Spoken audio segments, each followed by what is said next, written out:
All right, Rashid. Can you tell us where we are?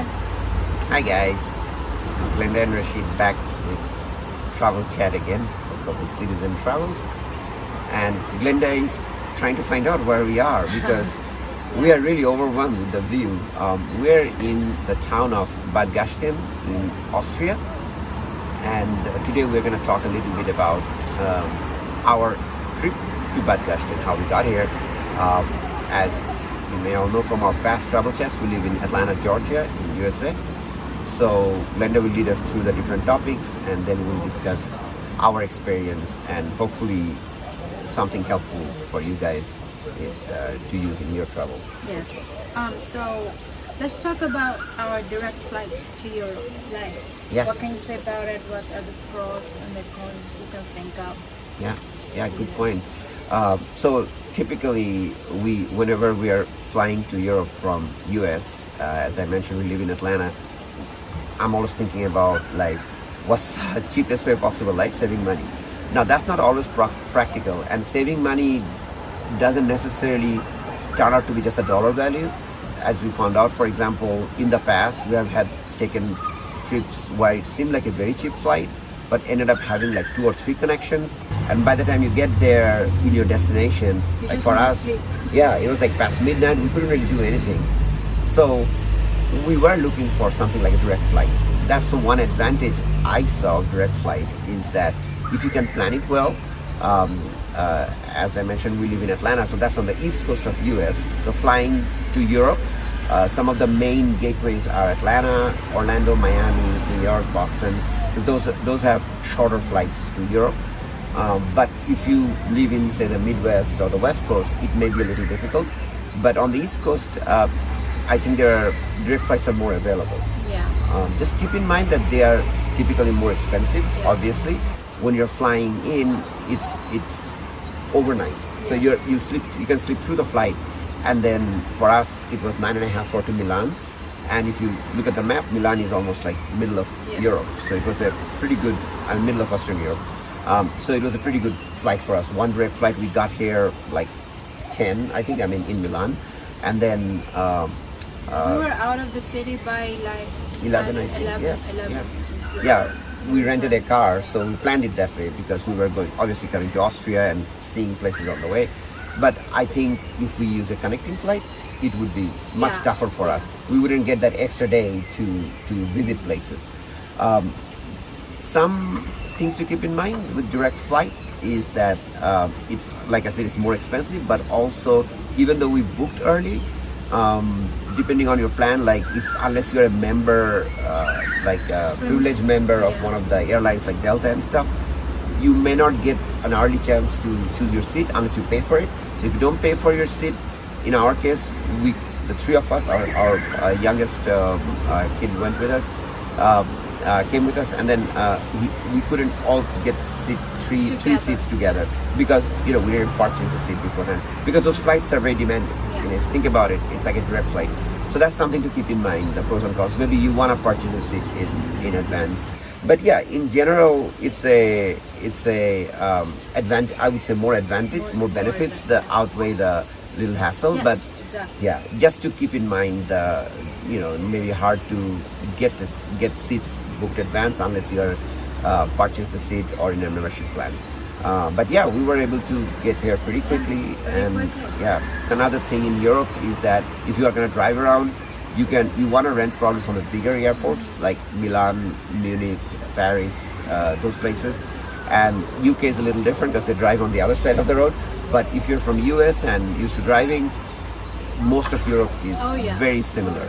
And and your driver license too will work here. It's just that if you're going to drive in multiple countries like us, we suggest getting an international driver license because they will check that. And you pay a little extra insurance for going across countries. I think it's typically in Italy, in Milan, it cost us like about 15, 20 or 10 or 12 euros, I think, per day. But then there is a flat rate that you can take, like because we're gonna use the car for a couple of weeks. So you just pay that extra, and then you can just go around multiple countries. whenever we go places, we want to go places and visit places, we always research because that's what we do. So and we know by research and also by looking at photos, videos, YouTube videos, that Lake Garda is very beautiful. Very beautiful. It's a very big lake, and over here on this side, all Italy, right? Yeah. But it's so beautiful. So we've been through one of them, the little town that by Lake Garda, which is called Sermione. Last time, and it was beautiful as well. And so we was like, hey, why don't we drive through Lake Garda? So now I wanted to talk about the drive in Lake Garda and the pros and cons. Yeah, so Glenda brings up a good point. Like I said, our plan was to spend the night in Bolzano in South Tyrol, which is in northern Italy, and Milan, as you may know, is in the Lombardy region, which is also in the north. But the drive there through highway, it's not that close, but overall the highway has pretty good speed limit. So I think if we just went straight from Milan to Bolzano, I think we could do it in like 3.5, 4 hours without any stop. But like Glenda said, you go past by the beautiful Lake Garda. Yeah, I mean, so, you cannot pass. Yeah. So last year, like she was saying, we went to Sirmione, and that's at the bottom of Lake Garda, and it's a very popular place. It's beautiful. There's a castle there, and we went by the lake. But what we were not very fond of is the amount of crowd, the tourists, right? Tourists. A lot of tourists there. So this time, Glenda decided, let's check out something up north of Lake Garda, like far up from Sirmione. I think it's called Malsacin. Yeah, and there's a famous castle there. And also we saw the in YouTube videos and stuff, the drive by the lake is beautiful. Very beautiful. Yeah. What you see in videos and pictures, and we loved it. Like we loved the experience. I'll have to say that. But getting there may not always match what you think it will be. So here was the challenge. Like I said, the highway was pretty fast, very good from Milan. Reaching the local highway that actually goes to the lake wasn't a problem. But once you get there, what we learned is that depending on which town you're coming through to go and get that lake view can make a massive difference in the drive time. For example, we this time didn't go to Sirmione, we went little up. I think it was called Pescaria. Yeah, Pescaria. That town is kind of touristy. They have even theme parks like Gatorland and like Wonder World. Yeah, like very similar. It almost reminded me of some places in or some place in Florida. At least it reminded me of Gatlinburg. Like a lot of entertainment park and a lot of tourists. But not necessarily like you would expect, like tourists going by enjoying the lake view or boating and things like that, but more on the entertainment side. Parks. Yeah, theme parks like they have. Movie Land. It was called Movie Land. Right. So the problem on driving through those kind of towns is that you come to almost like a standstill sometimes with the traffic, the tourists passing by. It took us almost an hour to pass by a town that's probably, I don't know, like the whole area is about under 10 kilometers. Yeah, under 10 kilometers. It took us almost an hour. So now that I know about it, I mean, I wouldn't advise someone to go through it unless they enjoy Pescaria. I mean, they want to enjoy it, that's fine. If not, I would definitely avoid it. After that, I found as I was driving, it gets nicer, but you cannot drive fast. That's the one thing. So just keep that in mind. Maybe another option, if we knew this and wanted to just visit Malsacin, maybe to come in farther up and not enjoy the whole lake drive, maybe just part of it. But yeah, we were able to park. There were ample parking in Malsacin, unlike Sirmione and Pescaria, those popular sites by Lake Garda. Malsacin was beautiful, and we were able to just park and enjoy it right there. I mean, it's there's always that you can walk by the lake itself, and then while you park, and then down there you just go a little bit down, and there's like a walking area, like endless walking area. And the thing is that for the traffic, it's really not just cars. There are foot traffic. Yeah. So I'm driving in Legarda. I mean, you can say, okay, you drove from the bottom to the top. Okay, so I mean the beauty of the lake is there anyway. So it doesn't matter if you drive few kilometers or the whole 30 kilometers over there. It doesn't really. Right. I mean, right. you know, yeah. it's the same. The view. Yeah. It's very nice. Yeah, I would even say, from what I experienced, that once we got past Pescaria, it had that contrasting views of, you had these rocky mountains, and the other side. on the other side, and you have these lush green hills on one side, which didn't see as much down in Sirmione or Pescaria, those areas. So I would even say from middle to north side of the lake, where actually is less traffic, is even more enjoyable scenic wise. And then that's the other part, is that right after Malsacin, if you want to come out and catch the main highway to go somewhere else, like for us, we were heading to Bolzano in South Tyrol. It's fantastic. Like soon after Malsacin, if you are taking an exit where it kind of ends, the lake ends, it's an amazing view of where you come up the hill, driving up, and the contrast of towns underneath and those mountains. It's a wonderful view. So yeah, it's a great drive to experience. So let's talk about staying in Bolzano. Yeah. You know, and the pros and cons. I don't know cons, but like tips. It's really tips. Yeah. You know, Yeah. like staying in Bolzano, Yes. particularly where we stayed, Yeah. because the place where we stayed is actually pretty amazing place. Yeah. You know? Yeah. Yeah. And I would say that this wasn't our first time in Bolzano, which kind of helped in us deciding where we were planning to stay.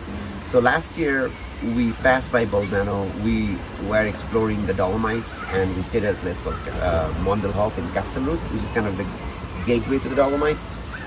And we found out that the city center, historic and very charming, but busy. So we did not want to stay in the city or kind of deal with the traffic coming in, because our ultimate destination was here in Austria, Bad Gastein. Yeah. So we wanted to stay somewhere a little outside the main town area, but still have the access to the highways, and also if we can enjoy the view. So Glenda found this place called, what was the name? Albergo Sorsoni. Yeah, Albergo Sorsoni. It's just, I would say, few kilometers outside Bolzano, but it was beautiful. It was in a what they call like a ski resort in the winter. Near a ski resort, they even have a I think a connection from the where we were staying to go during winter to do ski, and the staff were amazing. The food is amazing.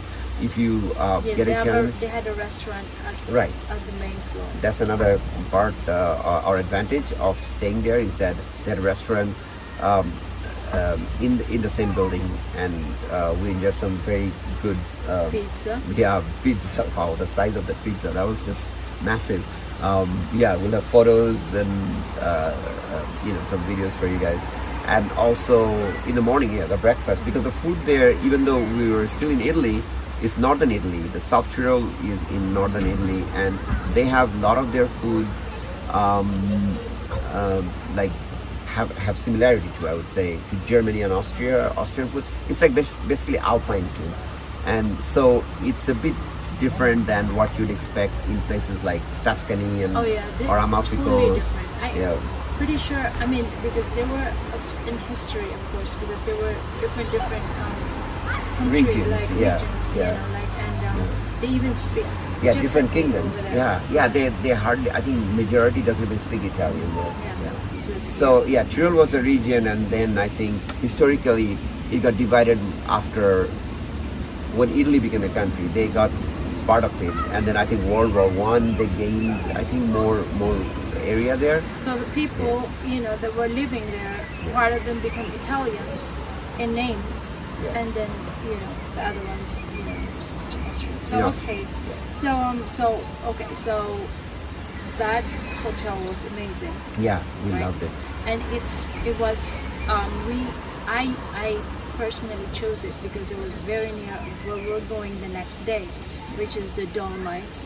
It's Cicada. We're gonna go to Cicada for Zach because Zach is his first time, and what we're gonna do, we're gonna go to Lago de Bryce. Yeah. Because very beautiful place. Those are my favorite places, and then we're gonna go drive. After that, we're gonna drive to here, to Gastein, right. Austria, basically. So let's talk about that, like Dolomite travel tips. This is our second time coming here. Yeah, right. Yeah, like Glenda said, she picked that hotel near Bolzano because from there it's very easily accessible. All the popular sites of the Dolomites. Now, the Dolomites is a pretty large region. They call it the Limestone Alps. It stretches entire South Tyrol and then part of Veneto, where you can actually even drive to Venice through that route. So we weren't obviously going to be able to do the entire Dolomites in one day, right?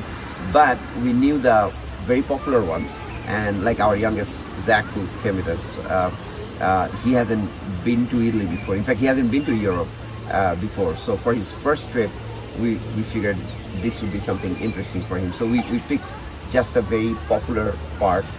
One of them is Cicada. It's an amazing mountain, and you get to Cicada through a town called Ortize, and Ortize is the beginning of an area on, I would call it Western Dolomites, that's called Val Gardena. So it's like a valley, and there are all these beautiful towns by the mountain that gives you an amazing view. Part of Val Gardena is actually a pass through these mountains. There is Cicada, there is Sassalungo, and some other very tall mountains. Those two are very famous, and so that pass through the mountains is called Passo Gardena. And for me, at least, it is the most amazing drive that I have seen in videos and then personally. I mean, I don't know of anything that can match that. You can go see in our channel or any other channel, but please watch Passo Gardena and you will see what an amazing drive that is, and you have to really drive. I know that there are bus connections also. That's another thing to mention, that if you want to go to very popular places like Cicada, you can take bus, and so the bus stops in a lot of these towns, so you can enjoy it without having to drive. That's definitely possible. Let's talk about Cicada. Let's talk about Cicada first. When we say that these are popular places, meaning there are different kind of popular attractions in Europe are like the history part. Like you go to Rome, you go to Paris. Those are popular, massively popular. Cicada is a mountain range, so we wanted to see these mountain ranges. So because it has been a dream of mine to visit the Dolomites forever, and that's probably when I retire, that's probably where I'm gonna be.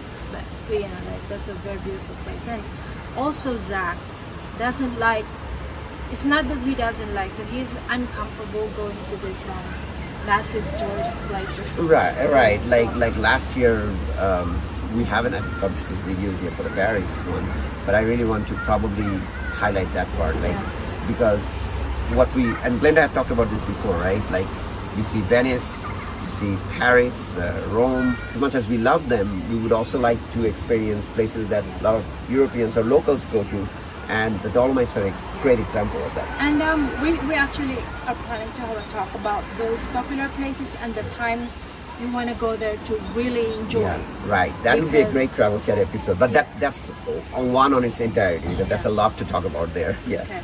So let's talk about Cicada. So there are two funicular that goes to the very top of Cicada. Right. From Ortize to the second called Fornace. Right. Fornace. And then from Fornace, there's one big funicular that goes to the top of Cicada. And that she's meaning cable cars. Cable cars, exactly. Sorry. So they call it funicular. So or gondola. Sometimes it happens. I mean, it happens. The second funicular does not work, or they're doing services or something's wrong. So Or it's not operational because, like she said, seasonal. Yeah. Because summer, meaning like starting from June, I think all the way through October, it's there's majority still of the ice, time. there's still snow. You Yeah. don't see the videos, you know. Right. But from summer till mid-October, typically it's operational almost daily, but it's always good to check beforehand. And the reason why that's important is the longer part of the cable car is the one from Ortiz to Furnace, but the steep one, which is about 10 minutes in the cable car, is from Furnace to the base station of Cicada, and that is not always operational. Obviously, it's a mountain, right? So if you are going there early or late spring or past Yeah. mid-October, there is a chance that that Yeah. part may not work. When we took it last year, we were able to do both, Oh, yeah, and definitely. it's a great ride. And once you're at the top, it's a very quick way, right, to go up, and then you can enjoy it. This time, however, we found out that the one from Furnace to Cicada was not Was not operational, operational, so- which means that you have to walk. hike. Yeah, hike up the Hike up. mountain. An hour and a half walking, Yeah. and it's steep.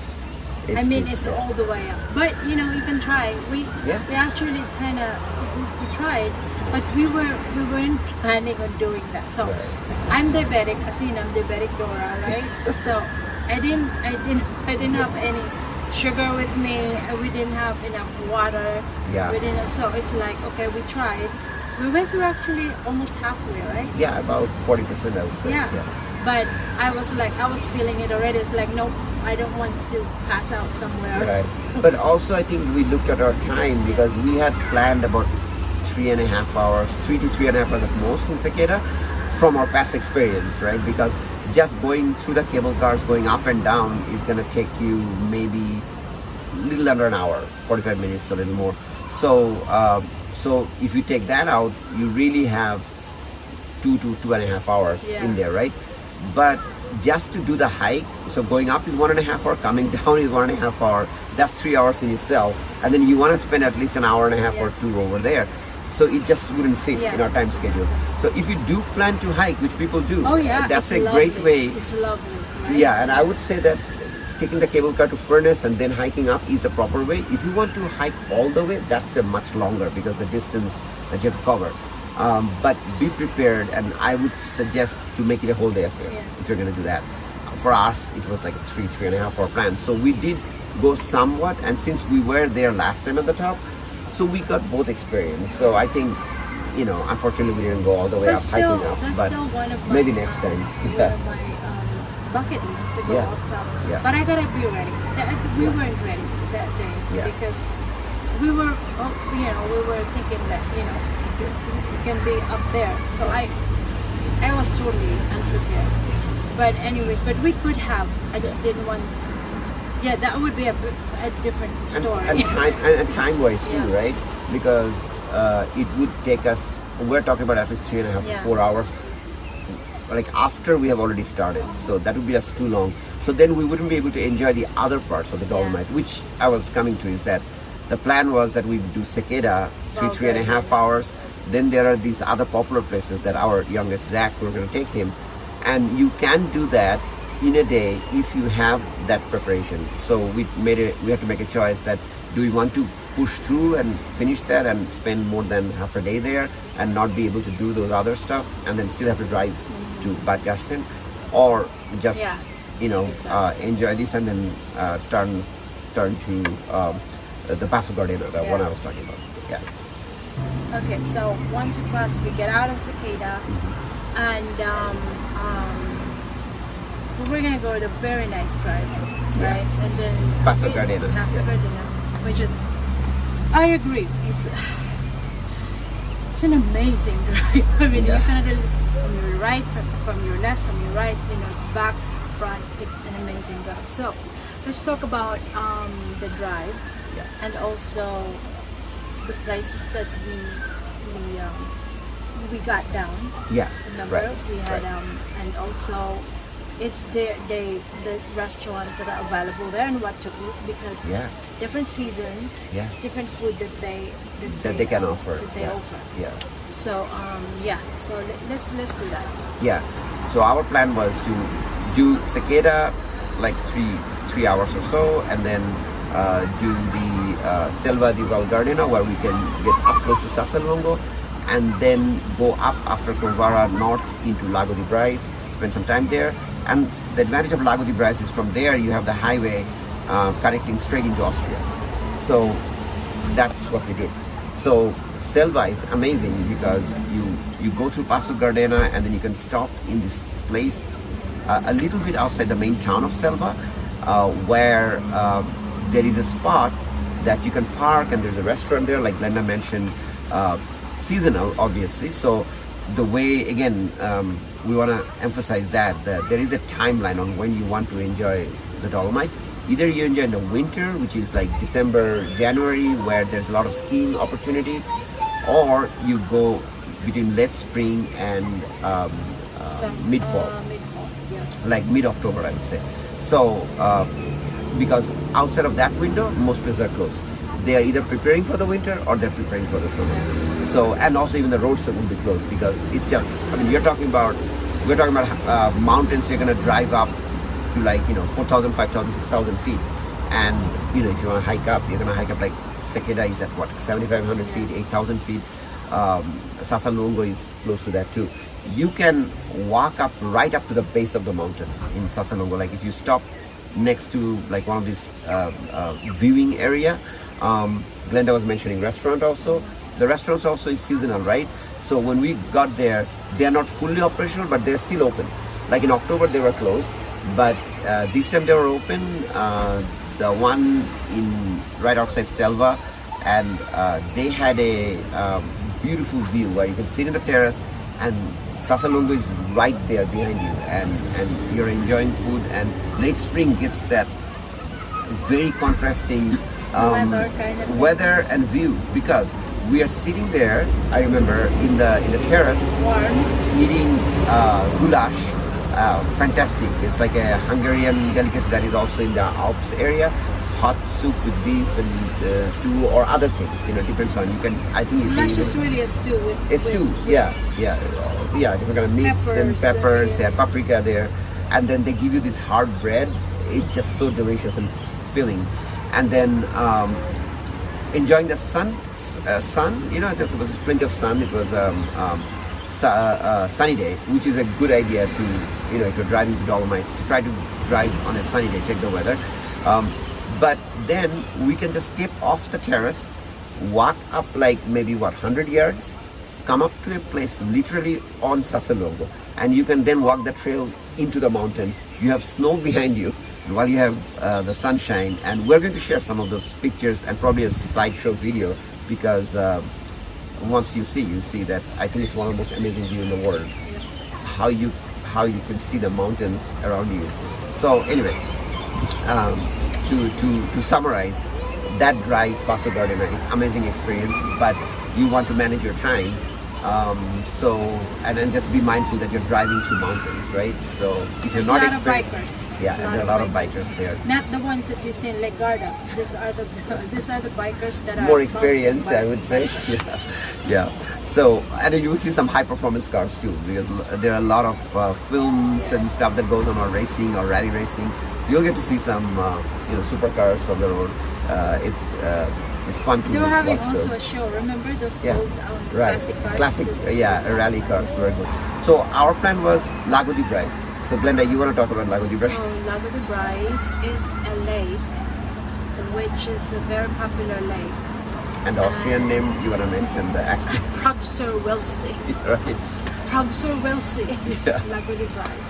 Yeah. So a lot of people call it Lago di Bray, which is very British or American. Yeah, Bray. maybe a little bit anglicized name. I was confused. It was good you mentioned Pragsur-Wilsee, because when I first started searching it, I couldn't find Lago di Brais because Google will default to Pragsur-Wilsee. So don't get worried if you see you cannot find Lago di Brais, because that's the actual name, Pragsur-Wilsee. Just a note, here in the Dolomites, there's a lot, like, especially the Dolomites that are like part in Italy. Yeah, Sub-Zero. So they have two names. Yeah, Their every places. town and Every location. time it's Deutsch, right? Yeah. And Italian. So Braxer we'll say is Lago di Brais in Italian. So Yeah. there you go. So this time when we get to Lago di Brais, I don't know if it is just I don't know if it is during the day, but when we went there first in the morning, Last year, right? it was low tide. Yes, last year it was low tide. You could walk to the very edge, like way over, like past the where the boats were. You're right. But this time it was in the afternoon. It was high tide. It was like literally like that's the whole lake, and that's why I was like, last year I told Rashid, it's like this is a very small lake. Yeah. But now you could see that. It really opens wide. And so, but that time you have that little beach you can walk and you can do, but this time the beach was shrunk into like an only small part. But you can do boating there. I mean, it's an amazing view. And it has gotten very popular the last few years because of all the Instagram pictures and the drone pictures. But it's not that big a lake, really. You can enjoy, and even if you go boating, I think you can do it in an hour. A little tip: when you're driving over there are buses that go there, by the way. So if you can still go there, you can still visit with the bus. Just look in Google how to get there. But if you're driving over there, do not. Okay, there are 4 parking lots that you're gonna encounter, and you're gonna see.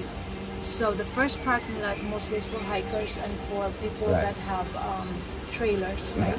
Right. The second one is also, I guess, for those hikers, right? Yeah. You want to go to the very last one, the 4th. Right up next to the hotel and the right entrance up to point. the hotel. That's where the parkings are. Most of the time it is open. Yeah. Especially like in the morning or late in the afternoon. Not really late, but like 2 o'clock. This is because of most of the traffic, most of the visitors. Yeah, like tour buses and stuff that they are come in. already gone by that time. Because it gets very crowded. If you see in YouTube some examples, it will get very crowded between I think 10 and 2, something like that. So you want to go early morning or late in the afternoon. Like in this time we went later in the afternoon and we didn't encounter many tourists. I mean, it's not peak season yet, but well, there were a lot of tourists, but not overcrowded. Yeah. Okay, now last one because we're going to plan to where to go next. We're gonna go to probably Salzburg and or just around the town. So last one. So after Lago di Brais. Yeah. So tell us what happened. Right. So last year we drove through Austria, and so that gave me kind of a confidence that I know this region because we were in Venice and then we went to Slovenia, Croatia, and did the whole drive up. Beautiful place, by the way, Slovenia. If you have a chance to go, there's a region, mountain region, part of the Alps actually, that goes into Slovenia. And so if you're driving up, we came through Slovenia into Austria, and I think we were. And then we eventually ended up at Gastein. So we passed quite a big part of the Dolomites there. But we came to Austria, so the regions that we passed through were Styria and Tyrol. And so we kind of thought that, okay, we know these roads, right? So Bad Gastein is in the Salzburg region, which is right past Tyrol. So we thought that the road would be okay. And so, like we mentioned Lago di Brais, right? From there, when we mapped it, we were gonna stop for supply at some grocery store. Grocery, because we're staying here for 1 week. Right. So there's a place called Linz, Austria, which is the next major city. Generally, you can think of it this way: that Linz and on the Austrian side and Brixen on the Italian side are the 2 major towns in between, like when you go through Dolomites and the highway, I think E66, the highway. So from Lago di Brais, Linz is like an hour, maybe hour and a half. So we decided to go that way. What we did not realize is after Linz, when you go to Bad Gastein, when you come to Bad Gastein, Google kept giving us this map of going to Zelamzi. Yeah, Zelamzi, which has a beautiful lake and very famous dam that you may have seen in documentaries and stuff. So because it was getting kind of late, we didn't want to go through Zelamzi, so we tried to take alternate route, and we found a route that seemed to save us about 30-40 minutes. Yeah. So we're like, okay, we'll just take that, and it seemed straight enough. But we ended up in this place, I forgot the name of the town, where the road Ends. doesn't end, but Google is saying the road ends. I mean, even though there are roads going in the town, it kept taking us to a train station. And we then realized that there is no actual road between Bad Gastein and that town, but from there you can get on a train, you put your car on the train, and then get to Bad Gastein, because you're going through these big mountains you're seeing around us, and it's just not feasible, economically feasible to build a road. So what they did is they did a tunnel. Yeah. It's, I don't know how long, it's a few kilometer long tunnel that the train goes through. It's amazing experience. Amazing. And it actually saves time than driving through 17 Zeeland. minutes, right? Yeah, it's a 17-minute train. So if you plan properly, you will actually save Yeah. time and gas. Yeah, on that, and it's just for 20 euros. Yeah. So that was Yeah. a very interesting. We didn't even have to pay like individual tickets. No, you just it's pay for your car. included, like Yeah. the car, the people included in the car. So it was a very interesting. So yeah, that was an unexpected, Yeah. interesting that was experience we had. And then we ended up here, like it stops at the Bad Gastein train station, and then you just drive your car out and just drive into town. So yeah, that was a very interesting drive through Austria. So next time we're going to talk about Bad Gastein itself, Yeah. like the history of Bad Gastein, which is very interesting, right? And then because we haven't really done anything in Bad Gastein yet, so we just arrived last night. Yeah. So we're probably gonna do it a walk today or maybe some other day, depends. Yeah, I mean, next travel chat. By the next travel chat, we should have, because we have some more other. information about- Right. So we have other Yes. other plans, right? Other places we're going. So we can probably give more details to our viewers. All right, over and out. All right.